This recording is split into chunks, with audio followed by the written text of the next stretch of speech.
Hey, we're live. Hi, everyone. Welcome to date night. Thank you for coming again. This is the third date night at Loyalty Bookstore. Tonight we have three awesome contemporary romance writers. I will introduce them in a second. But first, I just want to say again, thank you all for joining us. It's always so great to see all of you chatting. We were getting drink recommendations from the chat. Celebratory drinks recommendations. And yes, it has been a long, stressful week, but we're all gonna get through it together and we're gonna have some fun tonight. So thank you all for showing up. Tonight, our guests, I'm sure all of you know and love them like I do. But I'm going to read their bio for posterity. So, so we have Farrah Rochon, Quanah Jackson, and Ruby Lang. Yay, welcome. USA Today best-selling author Farrah Rochon hails from a small town just west of New Orleans. She has garnered much acclaim for her Holmes Brothers, New York Sabres, Bayou Dreams, and Moments in Mapleville series. When she is not writing in her favorite coffee shop, Farrah spends most of her time reading, cooking, traveling the world, visiting Walt Disney World, and watching her favorite Broadway shows. And an admitted sports fanatic, Farrah feeds her addiction to football by watching New Orleans today. I feel like all of us are going to be like revising our bios. I know. I can't do that stuff now. like okay. That's it. So, yay, welcome, Farrah. Next up, we have Quanah Jackson. USA Today bestselling author and native New Yorker Quana Jackson spent her formative years on the A train, where she had two dreams: to be a fashion designer and to be a writer. After spending more than 10 years designing women's sportswear for various houses, Quana took a leap of faith and decided to pursue her other dream of being a writer. A longtime advocate of equality and diversity in romance, #We Need Diverse Romance, Quana is a mother of twins and currently lives in a suburb of New York with her husband.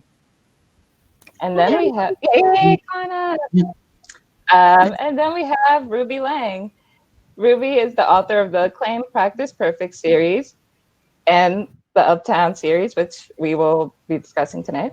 Her alter ego, Mindy Hung, wrote about romance novels, among other things, for The Toast. Her work has also appeared in New York Times, The Walrus, Pitch, and other fine venues. She enjoys running slowly, reading quickly, and ice cream at any speed. She lives in New York with a small child and a medium-sized husband. Welcome to Ruby and to all of you. Thank you. Thank you for having us.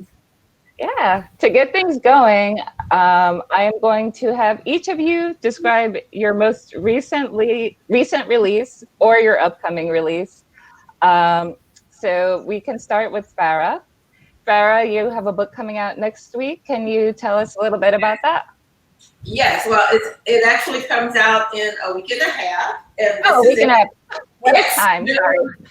June 9th. This is the beautiful Book of the Month Club edition. They actually released it a month early, so a bunch of Book of the Month Club readers are reading it now. And it's the Boyfriend Project. It is what I call romantic women's fiction, because it does definitely include a romance, but it's also all about girl power. It is about three women who discover that they are all dating the same guy.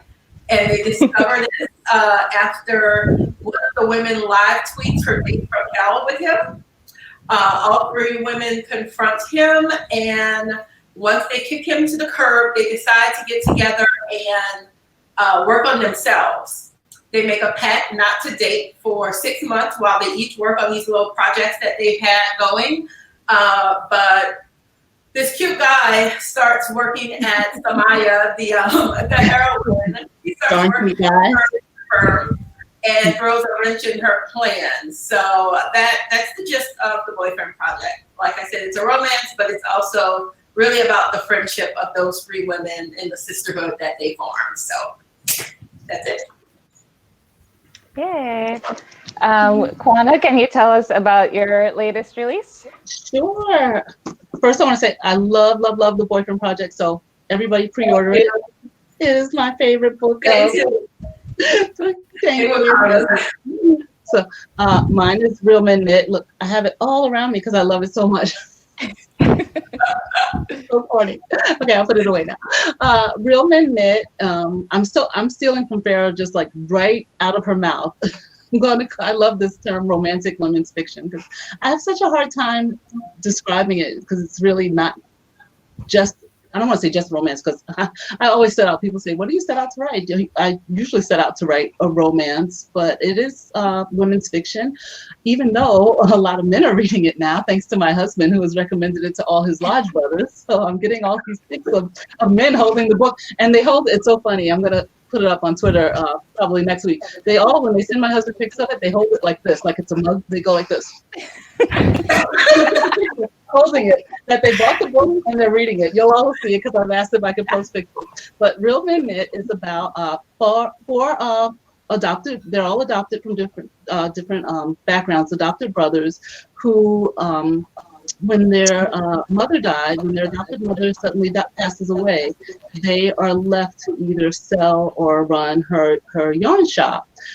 Most of the brothers want to sell it, and the youngest brother, Jesse, fights to keep it open. And along the way, he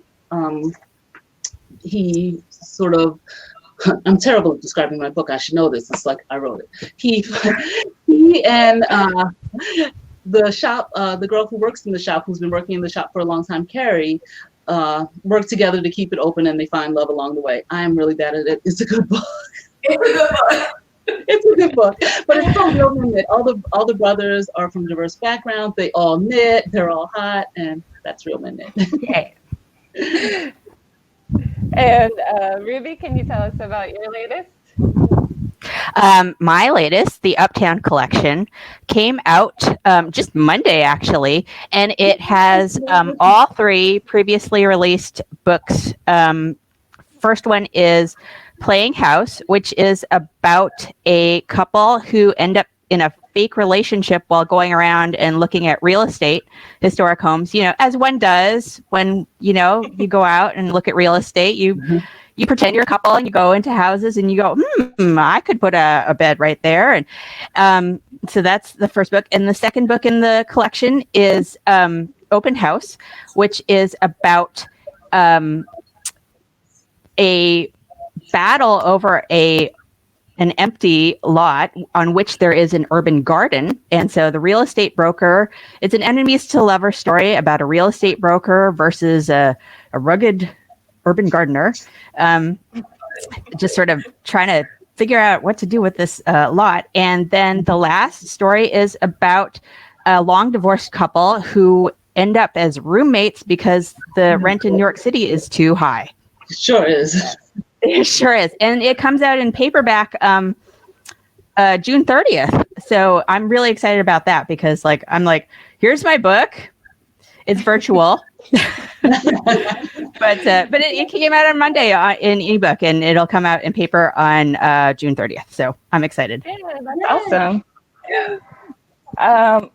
So two of the books, Quanah and Ruby, both of your books are set in Harlem, or series, or Open House at least. Okay.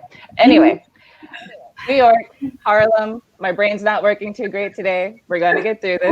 Whose brain is working too great today? None of us. But one of the things I enjoyed, clearly, I am a native New Yorker and New Jerseyer. I mean, it's complicated. I moved at a certain age, but anyway, I claim both of them. But so I really love when I'm reading a book that does New York really well and does New York communities really well and does the details well, which I loved about both of your books. So starting with Quanah and then Ruby, can you both talk a little bit about how you incorporated New York into your books? Are they kind of as a background character for the stories? Sure. Well, I usually always write about New York in my books somehow. Even when I set my books in Southern towns, I always go back to New York just because I love New York that much. I don't know why. FOMO could just put me on a board somewhere. New York has always been a part of me. I was born in the middle of Manhattan. I'm a native Harlemite, and then as far as I got was Lower Westchester. My husband's like, we can go further. I'm like, no, we cannot go further north. It's like, if I have to go longer than a half an hour, I'm just not doing it. I lived in Harlem, Washington Heights. When my bio says, I was on the A train, I was on the A train, from 181st Street down to 15th Street to go to high school at, 12. That's just what I did. That's me. So it's I won't say it's easy. Writing is never easy. We all know that. But it feels easy to write. New York is always another character in my story. It just sort of, it comes out of me, the feelings. They say write what you know, and it's not just what I know. It just always feels like another character.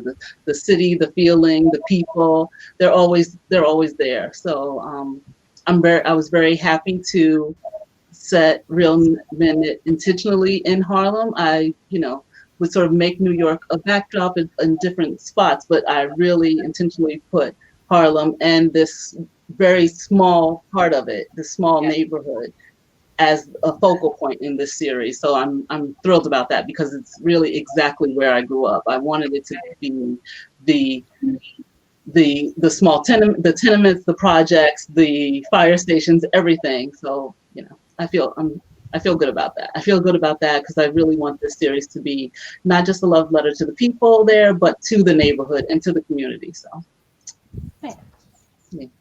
That's it. And I live uptown right now, and what I have always loved is walking around this neighborhood and just listening to people and seeing everything. And what I wanted to do in my book is to get some of the rhythms of everything that was, like, I go out onto the street and I see people I know all the time and I say hello all the time. I wanted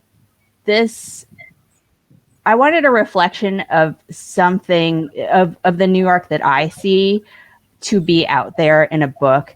And Quanah, I totally get what you're saying. I mean, it's something about like this combination of the buildings, and you get like the way people talk to each other and greet each other. It's a neighborhood that is like, I think we've talked about this before, but like, it's a little bit like the neighborhood is like a small town in a lot of ways, because like you can go a couple of blocks and it's like completely different in New York City. And so, and it's like things look different, the culture is slightly different. And so, what I wanted to do what I want to do in all three of the books is talk about like little different micro neighborhoods in, even Harlem is actually sprawling, it's like a big part of Manhattan. So I talked about like neighborhoods like around Marcus Garvey Park and like Strivers Row. And it was really important to me to try and get some of the people in it and some of the amazing culture and history in these neighborhoods into the books. And so it became like really important for the characters to interact with, not just each other, but with like the whole neighborhood in a lot of ways. So I really tried to bring that in, and ended up with these books. Great book. So Farrah, I want to talk a little bit about your setting of Austin, and also the company Samaya and Daniel work at, and the research. So Farrah is my research queen. Every time I read her books, I'm just like, I can feel all of the work that went into this. I can feel it because it's just there and woven so seamlessly into the story. So Farrah, can you tell us a bit, because you've written Small Town, you've written, she's reconnected. I was like, she seems very still, but maybe she's absorbing the praise. I thought she was just listening. I do agree, she is the research queen, though. Okay, so we're gonna wait for Farrah to Come back. reconnect. Okay. Farrah's really good at settings, though. That was like one of the first things that I remember when I first started picking up her books. She's just like, when we talk about contemporary, we don't always think about world building, but she just builds this entire like contemporary world where you go, that is absolutely real. Like her Mapleville. Now I can thank you. Mapleville books and like the one set in what is it called? Anyway, they're so good. She's just so good at doing that. I love them. No, and like even I remember reading one of her books that in New York, like I said, I love New York books, and I was like, oh wow, she must have lived in New York at some point. And I think I love New York books. I'll come back to Farrah. She said it froze. I just looked up. She just said it froze. She's coming back. She'll come back. Okay. So Ruby, can you talk a little bit about so I just read Open House. Somebody just said series in New York. I've actually been waiting to read your books because I was working on the thriller, and the Uptown series to me is like the romance. There is romance in the thriller, but I was like, I feel like we are like two sides of a coin with these. Yours is like all the light, and then the darker thriller side of it. Yeah, and mine is like all of the terrifying aspects that can happen. But in open, okay, she's fine. There she is. I'm sorry. It's okay. I was just like going on this one thing about how wonderful and amazing you are, and then I was like, so we don't find it on that. So Ruby, I'm going to come back to that. I'm just going to go to Farrah for 1 second. So I was talking about your research. I mean, there was a lot of stuff that came before that, but I said you're my research queen, and that one of the things that I really love about your series is that like there are all different kinds of settings and all different kinds of careers. I wanted to talk a little bit about Austin and the Samaya and Daniel's job, and kind of how you just jobs, and okay, I won't get into certain aspects that might be, but the way you wove all of the tech stuff into, so they work at a tech corporation company. And it's not like, hey, they work at a tech corp, this is what they do. You like wove everything in there so seamlessly. And so I just wanted to talk a little bit about your research for that, and did you, writing a Black woman, a Black couple and STEM, can you talk a bit about that? Because I felt like that was a really cool, I mean, the tech stuff was cool, the Austin backdrop was cool, but also just kind of how everything was woven together just came together so well and was like wonderful to see in a trad pub book. Okay, well, I hope I don't go out. So I'm trying to talk quickly, just in case I do. But, I set the book in Austin because I know Austin is a big tech city, and also because I lived there for several years, about a decade ago, and I worked for a software company in Austin. So I also knew that they did not have that many Black women in tech, because in the 3 years I worked there, I did not see a single Black woman. Whenever, we had meetings and, people, it was a small tech company, but it's still very, it's kind of blatantly obvious that there are not that many Black women in STEM when you can go 3 years and not have a single Black software engineer walk through the door. Wow. And I knew that they had Black women, studying STEM as software engineers. So it was very important for me to create a character who knew her stuff, And because I knew they were out there. I did have to do a lot of research because when I worked at that company, I was just the office manager. I have no technical background in software or STEM, but I did know some of the terms simply because like I said, I worked for the software company, so I had a little of that. But this was 10 years ago, and tech has changed so much. Just a little bit. Yeah, I went in with those the things that my software company that we worked on, and realized everything is different. So it took a lot, for researching Samaya's background and just how to put together an app. I know nothing about creating apps. Can you talk about her app a little bit too? Because again, it seems like you know a lot about apps, but her app was something that I would like to see. It's called Just Friends, and it's kind of like a dating app, but for creating platonic relationships with people in new cities. So, and it's very detailed. I think I use in the book ideas like if you have one person who loves cupcakes and football and craft beer or something, they just put in a whole bunch of different likes, and it puts those people together, and companies can create experiences for people who like these certain things. So we need this app. I know someone who knows tech, can create an app. Because I we have the time for that. The pie, though. You can't just give it away.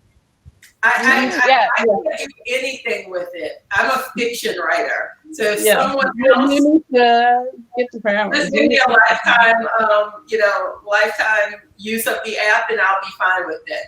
But having to give her money. Give her money too. Our money, that would be good too. But it took a lot. I probably put more research into this book than any book I've ever written. Somebody said, "Get your money, Farrah." Thank you, Katie. Just with with Samaya's, with Daniel, which I don't want to talk about Daniel's career, but it required a lot of research, because for people who have read the book, they will know that it's he works for something that's not really known to the public all that much. So, but when I discovered, I'm being very, very cagey here, but I don't want to give anything away. But when I discovered what he works for, I just thought it was the coolest thing ever. And I thought, I've never read this in a romance before. I got to do it. When I got to that part, I was like, what? This is amazing. Research, I'll just say research them, because it's a very cool part of our world that we don't know. So I'm sorry, guys, for being so very cagey, especially when you can't get the book for another week and a half. But He sold more books though. he has a cool job, and the author. We're talking all like, we're like, we read it. I know. Like Mom and Ruby were saying about New York, when it comes to Austin, it's such a cool city. And I knew I wanted to set the book there again for the tech thing, but also because there are so many different places you can set scenes. Austin is in the hill country, so there's a lot of, parks and places to hike, and then there's the great downtown. I love that city. So it was so much fun. I got to go back for research, and I plan to go back again for book 2. So love Austin. Okay, so Ruby, I'm gonna come back to the question I was gonna ask before, which is, so in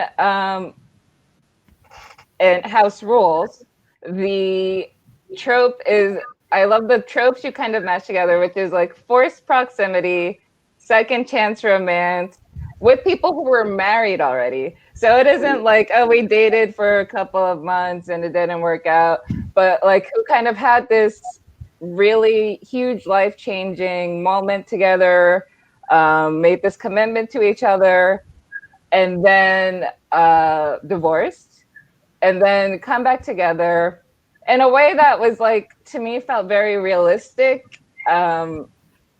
Even as you're like, oh, why would they do that? But you're like, yeah, they would do that.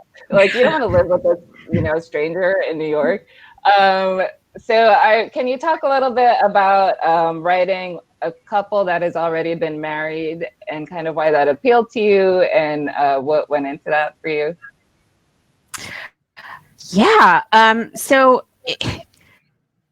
part of this theme of hearing stories kind of like this, where, because, the real estate market here is so terrible that you do sometimes end up living with your ex for like after you've broken up, and you're still, there's a year left on your lease and you can't really afford to go somewhere else, and so awkward, you're gonna live there in your nice apartment, or not even not that nice apartment. So that was part of it. I also was interested in writing a book about people who had changed a lot over the years that they've been apart.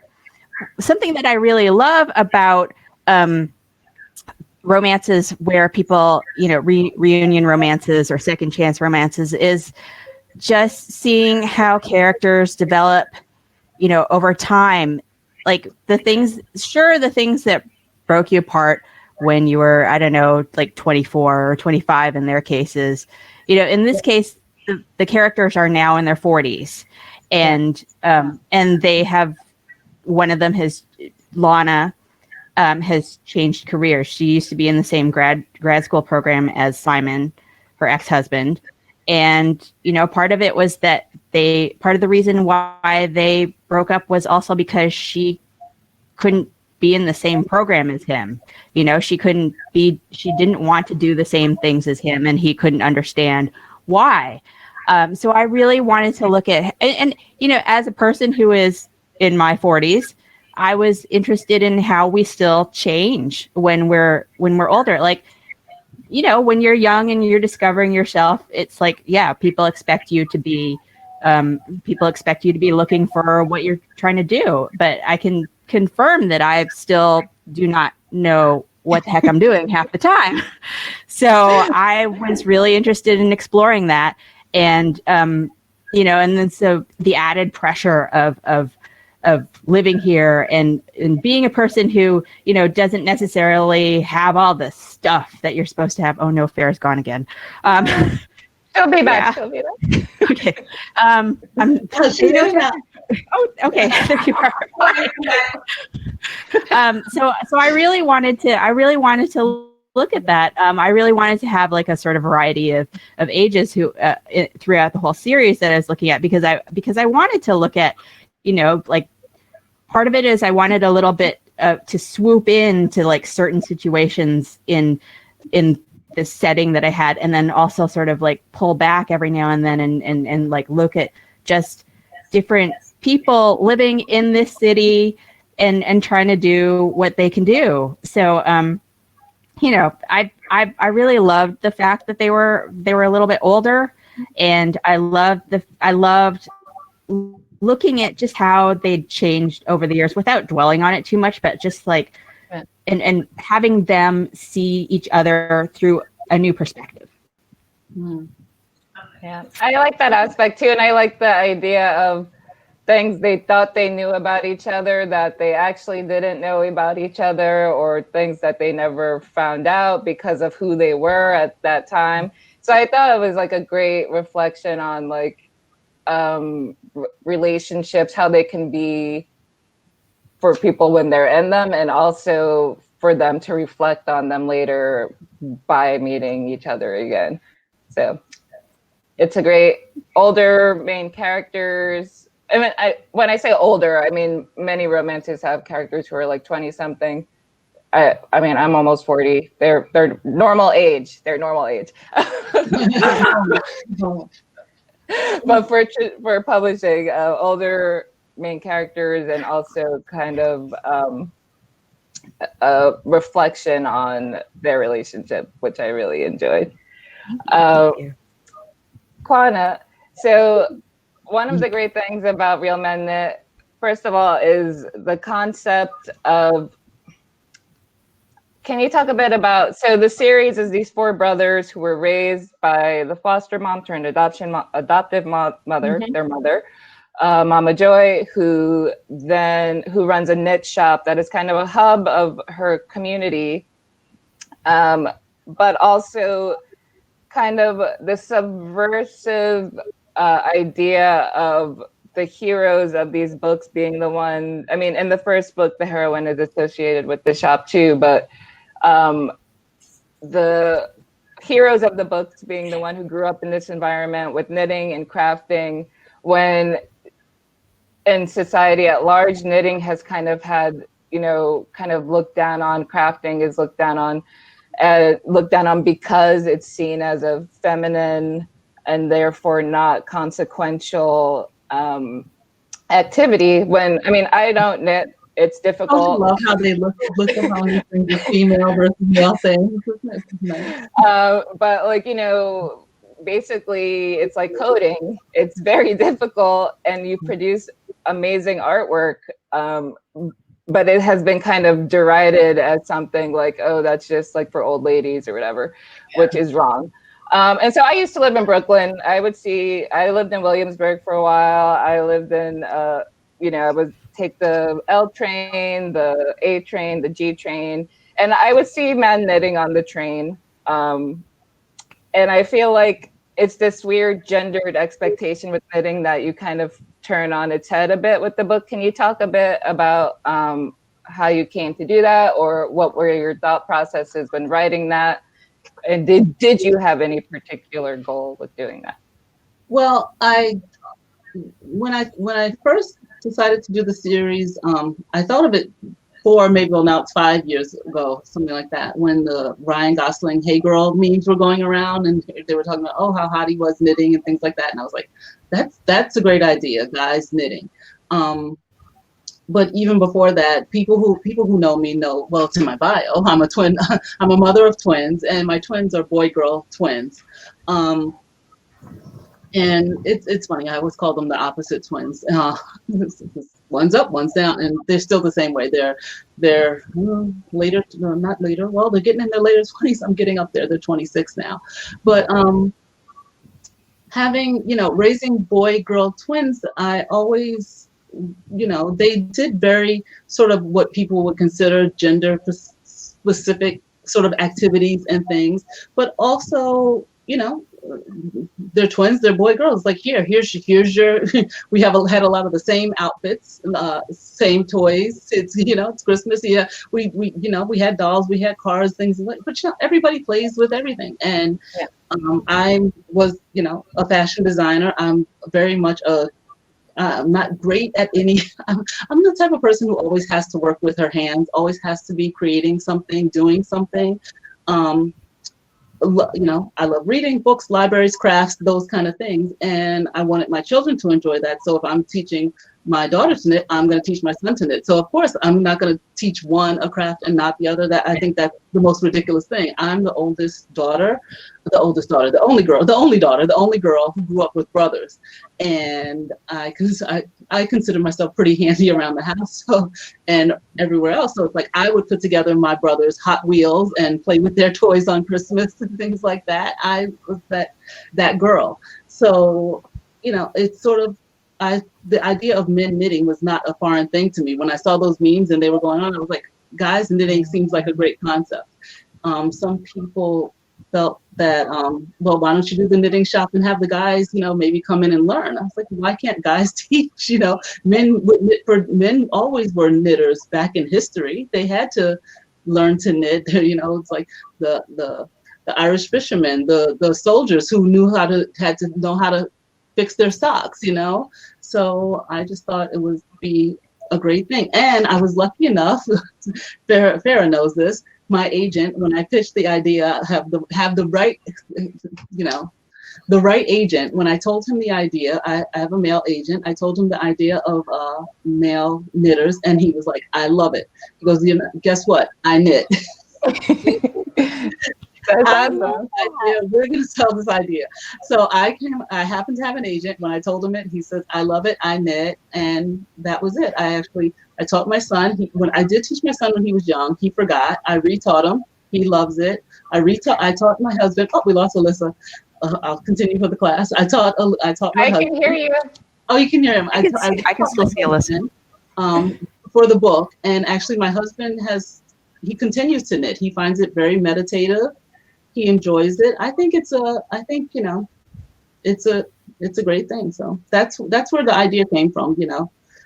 It just seemed a really fine, organic thing. I just, didn't see it as a female. Oh, look at Farrah holding up her little gift. I love it. Yeah.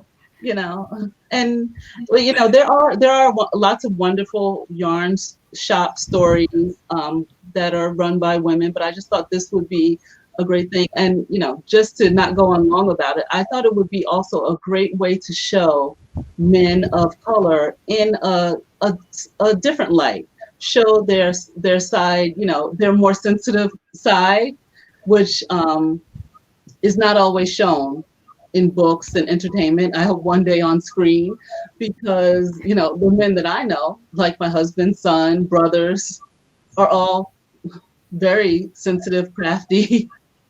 They do all these kind of things. It's not something new and so innovative for me. So it's something that I wanted to show on the page, and hopefully we'll see more of that type of thing. People are like, wow, these guys, they knit, they play with children, they mentor, they do things like that. I'm like, yeah. Yeah. It's kind of our everyday life. It's kind of what men, Black men do all the time. It's kind of what men of color do all the time. But let's show more of that and not make it such a men have to be tough all the time. Men don't cry. Men don't do this. Yeah, men do all of that. Thank you, Quanah. I'm gonna dip into the since we're starting to draw close to the end, unfortunately. I'm gonna go into the ask a question box and see what questions are in here. So the top question is from Sil, and it's, Hi, Phil. what is harder for you, writing a funny, hilarious scene or a sad, angsty scene? That's hard. That's I think for me, I don't try to write. I think writing a sad scene is harder for me. People have told me I'm funny, but I don't try to write funny. If it comes out funny, that's a bonus. I sort of just write the voices that I hear in my head, and if it's funny, it's like, oh, well, lucky me, that just sort of turned out that way. I guess those characters were funny. Writing something sad is hard because I don't want to hurt I don't want to hurt my characters. It's like doing sad things that's hard, and that hurts my feelings. So writing funny just sort of happens. I never try to write funny. So writing funny is not hard. It just happens. Writing sad is hard for me. Yeah, so that's my answer to that. Who's next? Ruby? Oh. Me. I also don't try to write funny. I do, like, when I sit back and look at, say, like an outline or something, I do say to myself, oh, I've put them in a sticky situation, haven't I now? And for some reason, it doesn't occur to me what feelings are going to go into the scene before I write it. Sometimes things come out sadder than I thought they would. And I'm like, what? I'll rescue you from this. I will. It's going to come out well in the end. I swear. But let's just wallow here for a little bit. And for the funny stuff, sometimes I'm just like, oh God, this is terrible. I'm just gonna just like write as fast as I can, and then I go back and I think, oh God, I have to read this, and I'm thinking, and then I read it and I go, oh, that was actually that's actually kind of funny, maybe. You're like, how did that happen? Well, because that worked out. So that's my very, very scientific process for writing. Now you all know my secrets. Yeah, I mean, they don't come out the time they are going to come out. That's all. I'm kind of the same way. I don't think I write funny. It's always good when, I like writing the banter. And I guess sometimes the banter comes out funny to some people. But even though they're harder, the sad, angsty scenes, I love writing them. I kind of like act them out. I'm thinking about a scene in one of my other books that actually it's one with a married couple that I wrote. And it was a really hard, it was that black moment scene. And I remember crying my eyes out while writing it. But I just had to get that because I wanted the emotion to be there. And I was drained after writing that scene. But it was just so, it's weird. But I loved writing it, even though it nearly broke me. So, they're hard to write, but I think they're also, it's what makes, for me, what makes the book. Those I scenes. love that you acted out, Farrah. I think that's the Broadway in you. That I love that you're acting it out and crying. I do. I have to. I'm usually standing up at my stand-up desk and I'm moving, and that's just how I have to do it to get the. That's amazing, right? I do. I don't act out everything, but sometimes I'm like, okay, his hand. Her hand, Really? her hand. Oh my goodness! Or like when I'm trying to make like a face, like how would I describe like that? Like, and then I'm like, I hope no one is looking through the window and seeing me just like contorting my face and doing all kinds of. My face is out of control. Like when I write, it's just. Yes, my face as I'm writing is always. Yeah, I'm always crunched up. Yeah. So I'm going to have the scrunch writer face. I'm gonna dip into a date night question. I'll go back to the question box in a second. But I do want to know, what is the best thing, or what is something you have read and or watched? If you have read and watched something that made you feel joyful or happy in the last, recently. Something that you would recommend to everyone here to bring a little joy into their day or week. And I see someone in Crash Landing on You. I was trying not to say anything. I really am going to try not to talk about it every time. Crash Landing on You, which I haven't watched yet, but yeah. I need to watch it. I need to watch it. Well, it's okay. That's always my recommendation. But what about you all? I haven't because I'm on deadline behind. Yeah, it's coming soon. If anybody from Berkeley's watching, I'm on book 2 is coming. Yes, it's almost done. But so which is why I haven't watched Crash Landing on You. So I have been rewatching K-dramas. That way it doesn't distract me because I know what's coming up. So what's the matter with Secretary Kim? And you have got to watch that one. That's your next watch. Yes. Fight My Way. Same star. Park Seo-joon. That's my heart. Park Seo-joon can do no wrong. Thank you very much. So what's the matter with Secretary Kim? Fight My Way. And also Cinderella and the Four Knights, which is Cinderella and the Four Knights is a K-drama. It's very quick recap. Cinderella and Four Knights four four they're not siblings, but they're all related, like cousins, half brothers from the same family who do not get along at all. A very rich Korean family, and they're like, they rip each other apart. They can't even stay in the same house. So their super rich grandfather hires a very down on her luck girl to live in the house with them, and he'll like pay her tuition if she can get them all to sort of get along and just like have a meal together. That's the whole premise of it. And I love it. That sounds awesome. Almost like rewatch things for me that just like, the house is so beautiful. They're all beautiful. It's just a feel good kind of thing. So I've been sort of doing that when I can no longer take the world. I just put that on.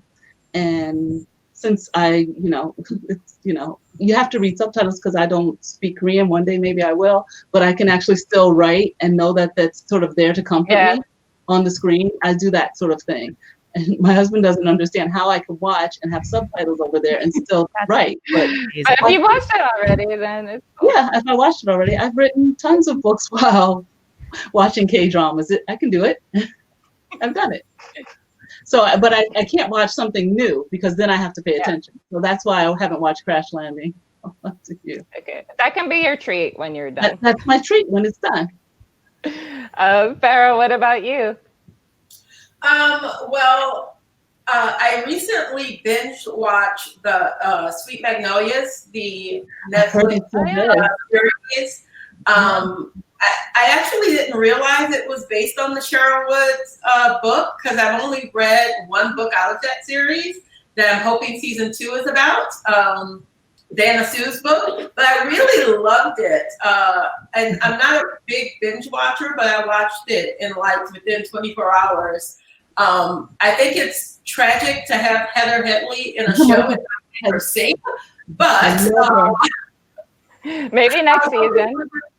I was like, break out into song, but she didn't. Hopefully they can get her to sing. But I think I love the series. It's one of those things that you can just watch, and yeah, it was great. And reading wise, I'm reading the bromance, the second book in the bromance series. She's so good.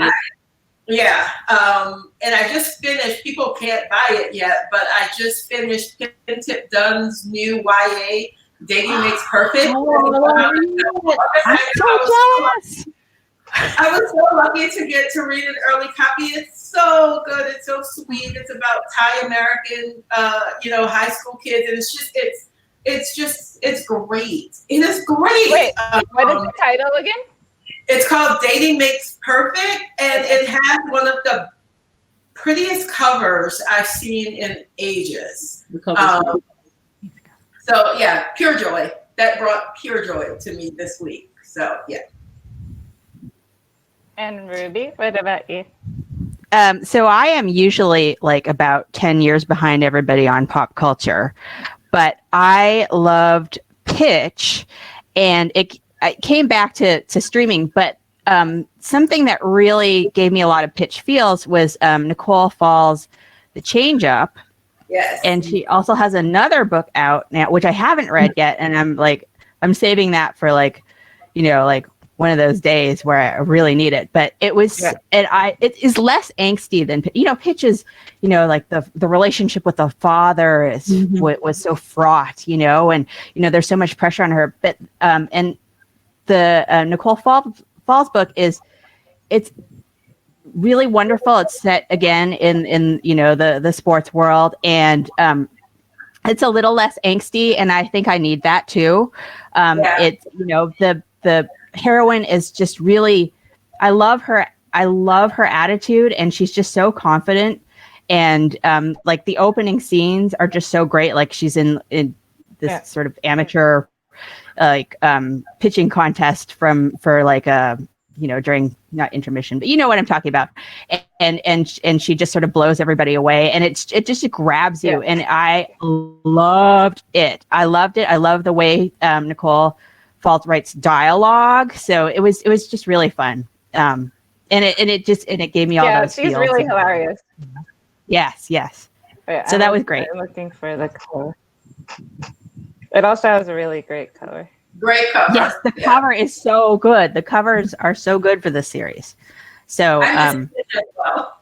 I missed it too. I know. Oh, yes. oh, yes, it's beautiful. I remember That is so good. Yes. Love it. So it's Yeah, so it's if you super all fun. haven't been reading Nicole Falls yet, definitely try her. She writes really great, funny, contemporary romance. I'm trying to think about, I'm also on deadline. I'm trying to think about what I read recently. I'm still going through Legend Born by Tracy Dion, which is kind of, I would call it new adult fantasy. And it's really great. It's really great. It's kind of Arthurian legend mixed with Southern Black lore. And done in a really creative way. And yeah, it comes out in September. But so it's I'm reading an art. But if you would like what? But if you want to look it up and pre-order it, there's that. Tell us about the pre-order links, please. So one quick question before I go back to the question box. Do you have a secret nerdy or geeky, which is great, hobby or habit or fandom or obsession? Like apparently mine is Crash Landing on You right now. And Hyun Bin, who the other day me and Mr. Cole watched this movie called The Negotiation. The couple from Crash Landing on You are in that movie in different roles. It is not a romance if you watch that movie, but we started watching the movie and so I even share my nerdy obsession. I could. The subtitles were in Spanish, and we both. I learned Spanish a long time ago and then forgot it, but I was like, you know what?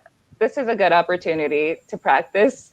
Usually I'd be like, oh, it's in Spanish. We need to watch something else. So I was like, no, we're going to watch this. So my Spanish is actually still pretty good when there's contests. Surprisingly, I was like, why am I understanding this as much as French, which I've been like studying for years and still. Okay, I won't get into all of that. But mine is very bad. I've studied Spanish for years. I'm so bad at languages, so you're not alone. So that's my current obsession. And like, look, when I go to my Instagram, discover pain, it's like showing me all of these pictures, and I'm like, oh my god, is this like what algorithm is this? You can't be as bad as Quanah Jackson. You cannot. So okay, but like if you're obsessed with a video game, a book, tabletop game, any kind of thing that you maybe don't talk about that much, and want to share. For me, Quanah, I can tell you Quanah's, but Quanah's K-pop, I'll tell you that. For me, mine is probably just my obsession with like Dateline 2020, Forensic Files. That would be my only, and it's not even, I've been obsessed with those for the longest time, even though I don't write, I always say I have a lot of fodder if I ever decide to write in another genre, but I do. I will sit there and watch, those shows and creep myself out nonstop. That's it. It's just, and I will, somebody said I would say Hamilton, the whole Hamilton and Broadway, that's like, yeah, that obsession there's got to be another word for that. Obsession. But yeah, when it comes, sitting there crocheting while I watch Dateline or Discovery ID Network or something like that, that's like my jam. Yeah, definitely. And Ruby?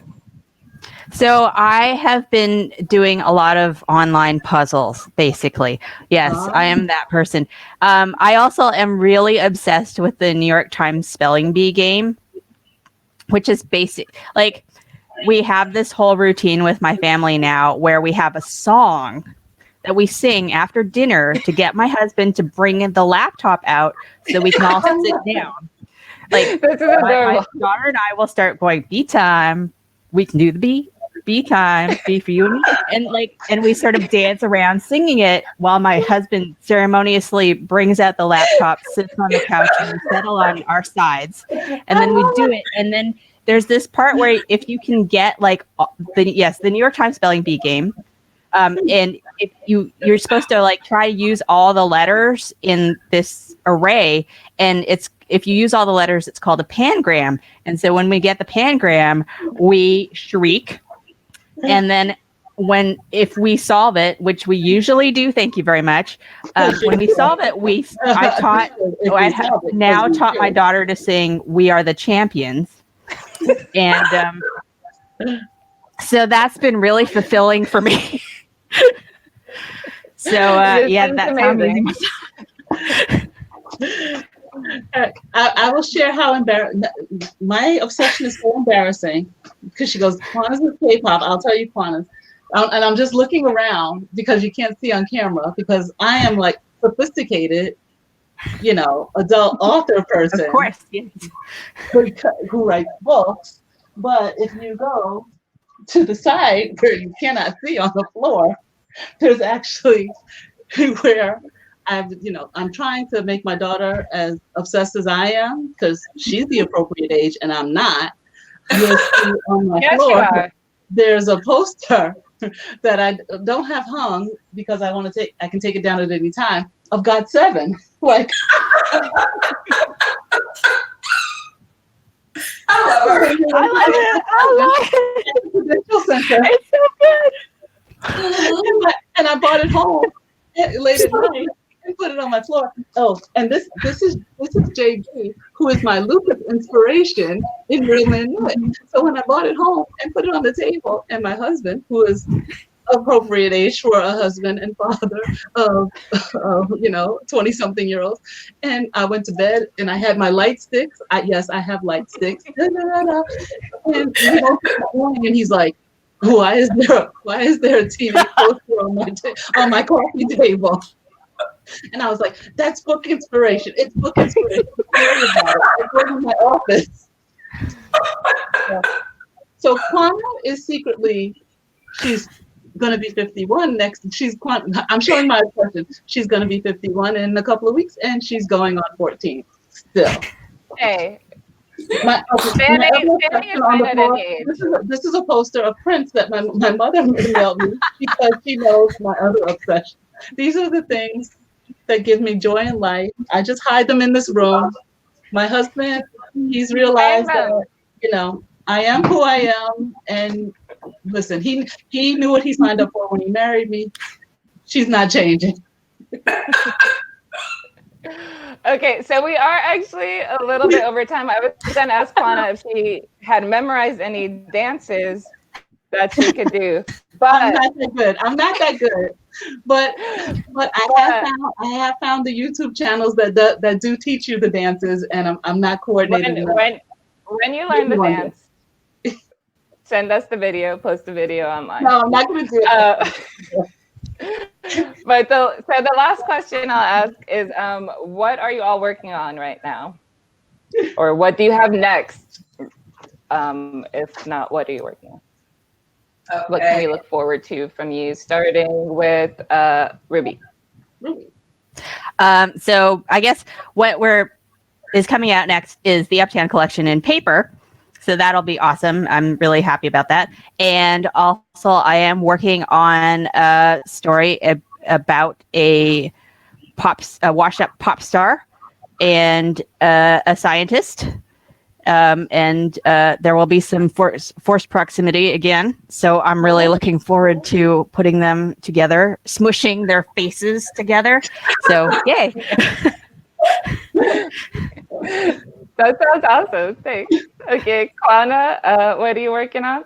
I am finishing up book 2 with the Strong Brothers series, which is my obsessions story. Lucas, my editor said I was allowed to tell that. It's Lucas the firefighter story. So I'm really excited about telling putting poor Lucas through it. Each brother has kind of a tragic story, but they find love, so that's a good thing. So I'm finishing up Lucas's story, and then I'm actually going to be working on my fun Keanu Reeves rom-com after that, which I'm excited about too. So I've got a couple of things in the works. So then they'll both be for next year. So yeah, I'm so excited.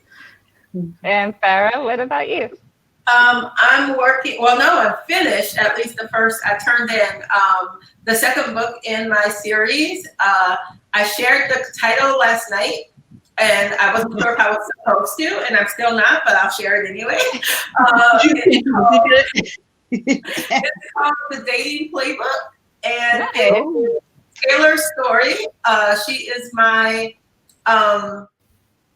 fitness instructor heroine, and she's looking for a client that can, make her famous, and she finds one in an ex-football player, but then she discovers that he wants to work with her to try to get back into the NFL, but he doesn't want anyone to know that they are working together.